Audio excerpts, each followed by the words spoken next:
Welcome back to another episode of Rock Boys Football. Kirby Smart, the Georgia Bulldogs, simply will not be denied on the recruiting trail over the last 7 to 10 days. Another monster win on the recruiting trail. Four-star defensive lineman PJ Dean committing to the Georgia Bulldogs. Now, I am sure many of y'all listening to this are the sickos that I am. And you're probably waking up Monday morning, making a cup of coffee, and immediately hopping on Twitter, hopping on the message boards, trying to figure out where PJ Dean's going to end up. You wake up Monday morning, and it sounds like PJ Dean was heading to South Carolina. You fast forward to Monday afternoon, Kirby Smart, Glenn Schumann pushed really hard to get this one done. Look, here's where I'll start, and we'll get into the player. Many of the Georgia fans already know I'm a massive fan of PJ Dean. You want to know the secret recipe, why Georgia, why Kirby Smart, why they've been the premier program in the country for the last half decade, winning these kind of recruiting battles on the trail. I mean, you look at the 2026 cycle, I've been pretty vocal. I don't think it's a very talented defensive line cycle. I don't think it's a very deep defensive line cycle. And somehow Kirby Smart and Georgia are walking away with an elite defensive line haul in 2026. That's the recipe. They recruit different caliber dudes and they develop those dudes in NFL draft picks. That's why Georgia has been so dominant the last 5 years.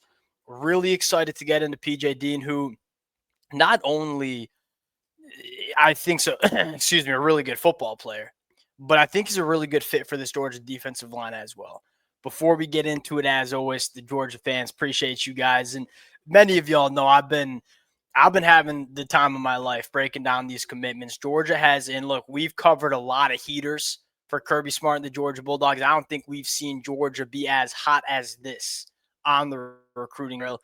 Appreciate you guys rocking with it. If y'all do enjoy the content, consider subscribing to the channel. Without further ado, let's get into it. And I'm going to start with this. And this is a kind of funny because when I was prepping this episode out and putting my notes down on paper about PJ Dean, I wasn't sure if he was going to South Carolina or Georgia. I actually thought he was probably going to South Carolina. The first thing I have written down in my notes, he's a Bulldog. This dude, he's not necessarily the biggest defensive lineman. His play strength is absolutely phenomenal. He's probably one of the stronger defensive linemen that you see in the 2026 cycle, and he's sitting no heavier than 250. I mean, he's cut some weight. Now that he's transitioning from an offensive line prospect to the defensive line, he's leaned out, but he is still an absolute bulldog when it comes to being strong at the point of attack. He can do the dirty work. He can be a phenomenal run defender in terms of dominating the point of attack, getting off the blocks, and kind of being really active along the line of scrimmage. But number two, he gives you a lot of juice in the pass rush as well. You're very strong, but he's really an explosive cat as well. And it's hard to find those defensive linemen that can give you the best of both worlds. The guys who can be hammers against the run, but also give you a lot of pass rush production as well. The other thing you love about PJ Dean is the versatility. This is a guy, you turn on the high school film, he'll play nose, he'll play the three, he'll come off the edge a little bit. You can play him wherever you want on the defensive line because of how strong he is. He's got the ability to play all over the defensive line. I think the story is, all right, what's this body look like over the next 12 to 18 months? Because it's kind of fluctuated a little bit. It's for the Georgia fans. I mean, you go back to his junior year film, he never was a monster, but he was a big kid. And then you look at the official visit pictures, after he's kind of decided to transition to a defensive line spot, he's leaned out. And this kid can kind of transform his body really quick. So I'm interested to see where Georgia decides to use this kid. But what does Georgia value the most? Whether it's on the defensive line, whether it's in the back end, they want versatility. They want to be able to have guys that can do a lot of different things. PJ Dean certainly can. Last thing I'll say, freaking motor. This kid plays extremely, extremely hard. And that's something that's always made Georgia special. It's not only really, really gifted players. It's not only really good development, but it's also just playing a little bit harder. And I think PJ Dean does that as well. Taking a look at the 20, I mean, again, I was running my mouth pretty much all summer about, hey, what's this defensive line class going to look like? It's not all that good. You land James Johnson over the weekend. You had Carter Lucky already in the fold. 7 Cloud, #1 JUCO kid on the defensive line. Then you add PJ Dean. I think you're certainly in the mix for a guy like Valdon Stone as well. It's an elite defensive line haul for Georgia in 2026, which I thought was going to be nearly impossible to do. And Kirby Smart and the Georgia Bulldogs went out and made it happen. This class is really coming together. You're starting to highlight a lot of the bigger targets for Georgia. You land one of Derek Cooper and Caden Prothro. You finish off with Tyler Atkinson. You're looking at the best class in the country, which is kind of crazy to say because you look at Georgia in the 2026 cycle and say they've also had some really tough misses, right? They were the leader in the clubhouse for Jackson Campbell. They were probably the leader in the clubhouse for a guy like Mark Bowman.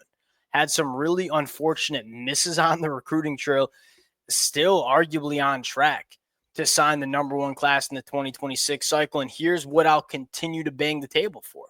Line of scrimmage guys. They got 4 guys on the offensive line. They got 4 guys in the middle of the defensive line. You got a couple edge guys that can do some different things. Kirby Smart and Georgia know that you cannot build your line of scrimmage play through the transfer portal. You can maybe add some pieces, but if you want to be elite, you got to get those cats out of high school. It's exactly what Kirby Smart and Georgia are doing.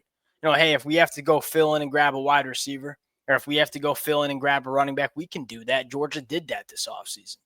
It's hard it's hard to find difference makers along the line of scrimmage. It's hard to find guys in the transfer portal that can play for Georgia. You got to get these kids at the high school ranks. That's what Kirby Smart and Georgia have done.